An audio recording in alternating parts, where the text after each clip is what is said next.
નમસ્કાર. ગઈકાલે ફરીથી સિંહ સંદર્ભે અને ગીર સંદર્ભે એક સમાચાર આવ્યા છે કે સિંહે 6 વર્ષના એક બાળક, જે ખંભાળા તાલુકાનું બાળક હતું જીયાન નામનું, એના ઉપર હુમલો કર્યો અને એ બાળકને ખાવાનો પ્રયત્ન કર્યો, પરંતુ ગામ લોકો દોડી આવ્યા, જેના કારણે સિંહ એ બાળકને છોડીને ભાગી ગયા, પરંતુ બાળકનું મૃત્યુ થયું હતું.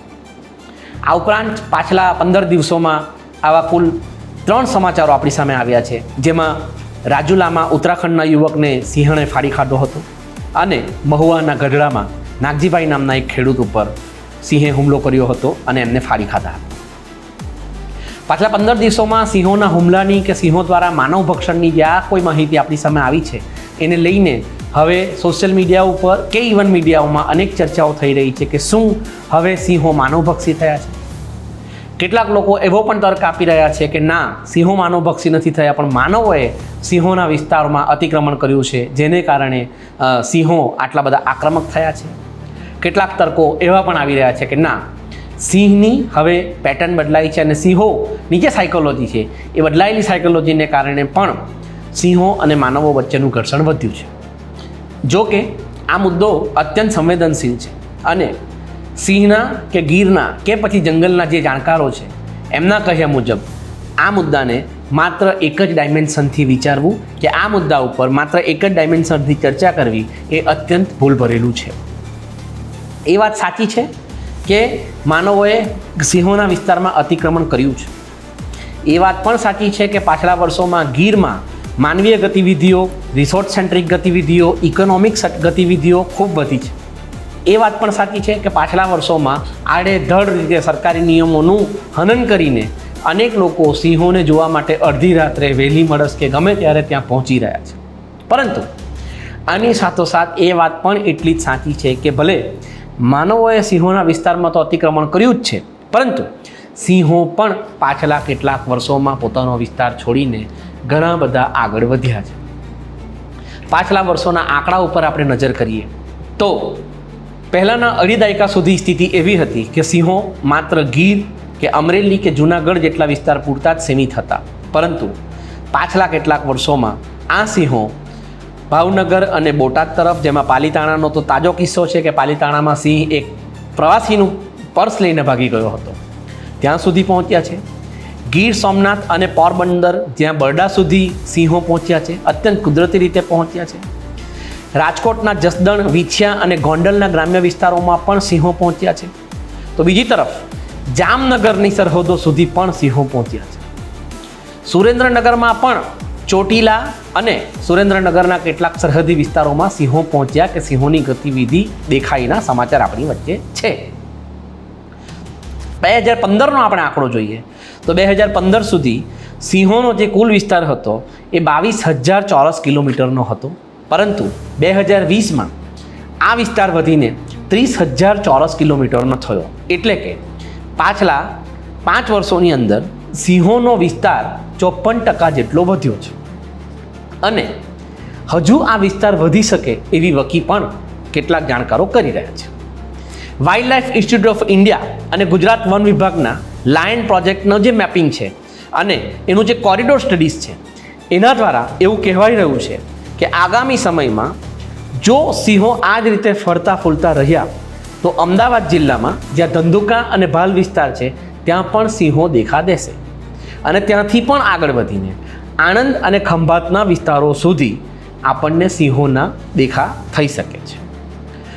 એનો અર્થ એ થયો કે સિંહો ખૂબ સારી રીતે વધી રહ્યા છે અને સિંહો ખૂબ સારી રીતે પોતાના વિસ્તારમાંથી આગળ વધી રહ્યા છે.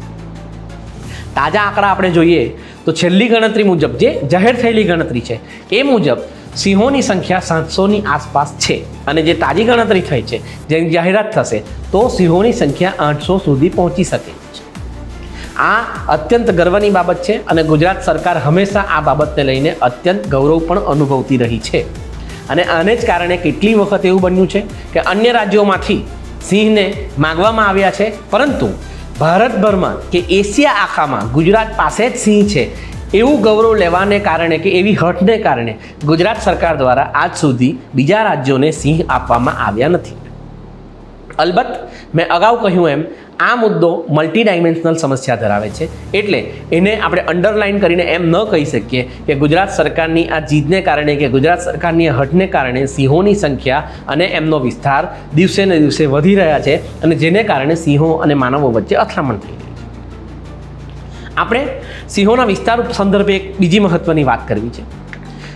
આ આખું સિંહનું જે હું સંશોધન કરી રહ્યો હતો ત્યારે સિંહના અને ગીરના આ બંનેના જાણતલો સાથે મેં વાતો કરી, જેમાં એક એક્સપર્ટે મને બહુ સરસ મજાની વાત કરી. આ વાત મેં મારા ગજવામાંથી કાઢી નથી, હું એક્સપર્ટના જ કહ્યા મુજબ તમારી પાસે શેર કરી રહ્યો છું. એક્સપર્ટે મને કહ્યું કે અત્યાર સુધી ભારતની કે ઇવન આપણા ગુજરાતની વન વિભાગની પોલિસી જે હતી એ સ્પીસીસ સેન્ટ્રિક પોલિસી હતી. અલબત્ત આપણને એનો બહુ લાભ થયો કે એક સમય હતો કે જ્યારે આપણી પાસે સિંહો ઓછા હતા, સિંહો આંગળીના વેઢે ગણાય એટલા જ રહી ગયા હતા, એવું જ વાઘ બાબતે પણ હતું. અને કેન્દ્ર સરકારે કે ઇવન ગુજરાત સરકારે સ્પીસીસ સેન્ટ્રિક પોલિસીઓ બનાવી, જેને કારણે આજે દેશમાં વાઘની સંખ્યા પણ અત્યંત પ્રશંસનીય રીતે વધી છે અને રાજ્યમાં સિંહની સંખ્યા પણ અત્યંત પ્રશંસનીય રીતે વધી છે. પરંતુ આ સ્પીસીસ સેન્ટ્રિક જે આપણે પોલિસી બનાવી એ પોલિસીના અનેક લાભો થયા, એની સાથે અનેક ગેરલાભો પણ થયા. જેમાંનો એક ગેરલાભ એ થયો કે સિંહોની સંખ્યામાં વધારો થયો, પરંતુ સિંહ એનો વિસ્તાર વધારતો જ ગયો, જેને કારણે માધવપુરના દરિયે, પાલીતાણામાં કે જામનગર સુધી કે આ તરફ છેક સુરેન્દ્રનગર સુધી સિંહો વિચરી અને વિસ્તરી રહ્યા છે. અને જે રીતે વન વિભાગનો જ આંકડો છે એ રીતે જો આ જ ગતિમાં સિંહો વિચરી અને વિસ્તરી રહેશે તો આણંદ સુધી સિંહો ફરતા દેખાશે. તો હવે મુદ્દો એ થાય છે કે આપણે માત્ર ને માત્ર સ્પીસીસ સેન્ટ્રિક જે પોલિસી છે એના ઉપર વિચાર ન કરતા હેબિટાટ સેન્ટ્રિક પોલિસી ઉપર કામ કરવાનું થાય છે. અલબત્ત સરકાર આના માટે કામ કરી જ રહી છે, પરંતુ હવે જે રીતે પાછલા 15 દિવસમાં જ સિંહો દ્વારા માનવો ઉપર હુમલો થયો, જેમાં 3 માનવોને ફાડી ખાવાનો પ્રયત્ન થયો, જેમાં 2ને ફાડી ખવાયા અને એકમાં સિંહોને ફાવટ ન આવી, એવા કિસ્સામાં જો આવા સંઘર્ષો વધતા રહેશે તો પછી આ જે હેબિટાટ સેન્ટ્રિક પોલિસી છે એ પોલિસી પર તાત્કાલિક અસરથી કામ થાય અને આપણે સિંહો અને માનવો વચ્ચેનું ઘર્ષણ ઘટાડીએ એ અત્યંત જરૂરી છે. હેબિટાટ સેન્ટ્રિક પોલિસી અને સ્પીસીસ સેન્ટ્રિક પોલિસી આ બે વચ્ચે બેઝિક અંતર એ છે કે જ્યારે આપણે સ્પીસીસ સેન્ટ્રિક પોલિસી ઉપર ચર્ચા કરીએ છીએ કે વિચાર કરીએ છીએ ત્યારે માત્ર ને માત્ર એક જ બાબત ઉપર ભાર અપાય છે કે જે સ્પીસીસ ડેન્જરસ છે અથવા જે સ્પીસીસ મુશ્કેલીમાં છે એ સ્પીસીસનો વધારો કઈ રીતે કરી શકાય. પરંતુ હેબિટાટ સેન્ટ્રિક પોલિસી જ્યારે આપણે કરીએ ત્યારે એ સ્પીસીસની સાથે એના 360 ડિગ્રી પ્રશ્નો ઉપર પણ આપણે વિચાર કરી શકીએ અને એને કારણે સીધી અસર માનવ અને સિંહોનું જે ઘર્ષણ વધી રહ્યું છે એના પર થશે. સ્પીસીસ સેન્ટ્રિક પોલિસીને જો હું તમને ટૂંકમાં સમજાવું તો ધારો કે આપણે 1-2 રૂમ રસોડાના ઘરમાં રહીએ છીએ અને 4 લોકોનું પરિવાર એમાં રહે છે, પરંતુ 25 વર્ષ પછી એ 4 લોકોના પરિવારના 2 દીકરા જે નાના હતા એ મોટા થાય છે, એ બંને દીકરાઓ પરણી જાય છે અને એ બંને દીકરાઓને ત્યાં પણ 2 દીકરાઓ થાય છે, ત્યારે કુલ મળીને 10 લોકો એ પરિવારમાં ભેગા થાય છે. અને આ 10 લોકો 2 રૂમ રસોડાના સામાન્ય ઘરમાં સ્વાભાવિક રીતે ન રહી શકે. 2 જ બેડરૂમ છે, એક જ હોલ છે અને કદાચ બાથરૂમ એક જ છે, તો પછી 10 લોકો 1 બાથરૂમ, 2 બેડરૂમ અને 1 હોલ માટે બાખડે એ અત્યંત સ્વાભાવિક છે. પરંતુ જો હેબિટાટ સેન્ટ્રિક પોલિસી ઉપર કામ થાય તો આ પ્રશ્ન સ્વાભાવિક રીતે જ હટી જાય અને હાલમાં સિંહોના કે માનવો વચ્ચે જે ઘર્ષણો થઈ રહ્યા છે એ ઘર્ષણોમાં ઘટાડો થાય. અલબત્ત આપણે એમ ન સ્વીકારી શકીએ કે આમાં માણસોનો કોઈ ભાગ નથી.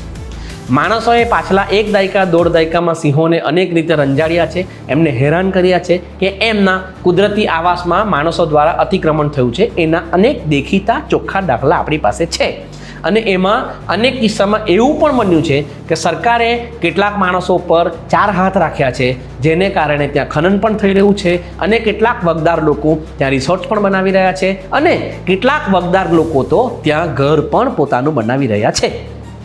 તો આ પ્રશ્નો તો જોવાનો થાય જ છે, પરંતુ એક્સપર્ટ્સ જે રીતે કહી રહ્યા છે તે રીતે આ કિસ્સો એટલો બધો સંવેદનશીલ છે કે આ કિસ્સાને મલ્ટી ડાયમેન્શનલ પર્સ્પેક્ટિવથી વિચારવો રહ્યો અને આ કિસ્સામાં પૂરેપૂરો અભ્યાસ કરીને, પૂરેપૂરો સાયન્ટિફિક અભ્યાસ કરીને જ આપણે આગળ વધવું અત્યંત જરૂરી છે. કારણ કે સિંહને શું જરૂરિયાત છે, સિંહને શું જોઈએ છે, એને શું કરવું છે, એનો તો આપણે કોઈ ઇન્ટરવ્યૂ એમનો લઈ નથી શકવાના અથવા એમનું મંતવ્ય શું છે એ આપણે જાણી નથી શકવાના. તો પછી માણસોને શું જરૂર છે અને માણસો માટે શું કરવાનું થાય છે એના ઉપર જ આપણે વિચાર કરવાનો થાય છે. એક એક્સપર્ટે મને અત્યંત મહત્ત્વની અને સુંદર વાત એ પણ કરી કે જ્યારે આપણે ગીરનો વિચાર કરીએ છીએ અથવા જ્યારે આપણે ગીરની વાત કરીએ છીએ ત્યારે આપણે માત્ર ને માત્ર સિંહનો જ વિચાર કરીએ છીએ કે સિંહની જ વાત કરીએ છીએ. પરંતુ હવે સરકારે કે ઇવન વૈજ્ઞાનિકોએ કે રિસર્ચર્સે આ બાબત પર પણ વિચાર કરવો જોઈએ કે ગીર એટલે માત્ર સિંહ એવું નહીં. ગીરમાં 360 ડિગ્રી બાબતો છે, જેમાંની એક મહત્ત્વનું અંગ ત્યાં વસતા માનવો પણ છે, જે માનવો ત્યાં રાતોરાત પહોંચ્યા નથી. આ માનવો ત્યાં સદીઓથી વસવાટ કરી રહ્યા છે. સાથોસાથ આ સિંહની જે ગતિવિધિ વધી છે એ ગતિવિધિને કારણે માનવો પોતાના ખેતરમાં જતા, પોતાનું રોજિંદા જીવનનું કામ કરતા પણ અત્યંત અચકાઈ ગભરાઈ રહ્યા છે. એના પર પણ સરકારે વિચાર કરવાનો થાય છે. સિંહની આ બધી ગતિવિધિઓને કારણે આજે જ ગુજરાત સરકારે અને વન વિભાગે એક નોટિફિકેશન જાહેર કર્યું છે, જે નોટિફિકેશનમાં 3 કે 4 માર્ગદર્શિકા અપાઈ છે કે જેમાં કહેવાયું છે કે એકલા ક્યારેય ન નીકળવું, પ્રાણીઓ દેખાય તો સાથે લાકડું અથવા ટોર્ચ રાખવું, આ કરવું, ઢીંગણું કરવું. સરસ, પરંતુ સરકાર માત્ર ને માત્ર માર્ગદર્શિકાઓ આપીને છૂટી ન શકે.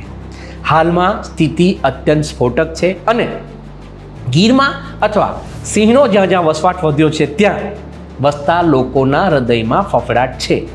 કારણ કે રોજ દિન પ્રતિદિન સિંહોના માનવ પરના હુમલા જે વધી રહ્યા છે એને લઈને ત્યાંનો માણસ હાલમાં ગભરાટમાં છે અને કદાચ આ જ ગભરાટનું રૂપાંતરણ સિંહ અને માણસો વચ્ચેના ઘર્ષણમાં વધારાનું સ્વરૂપ બદલી શકે છે. તો પછી આ આખી વાતનું એક જ કન્ક્લુઝન થાય છે કે હાલમાં આપણે એ મુદ્દાઓ પર વિચાર ન કરીએ કે કોણે કોના પર અતિક્રમણ કર્યું, આપણે એ મુદ્દા પર વિચાર ન કરીએ કે સિંહો બહાર નીકળી રહ્યા છે, આપણે એ મુદ્દા પર પણ વિચાર ન કરીએ કે સિંહો પર કમર્શિયલ એક્ટિવિટી વધી ગઈ છે.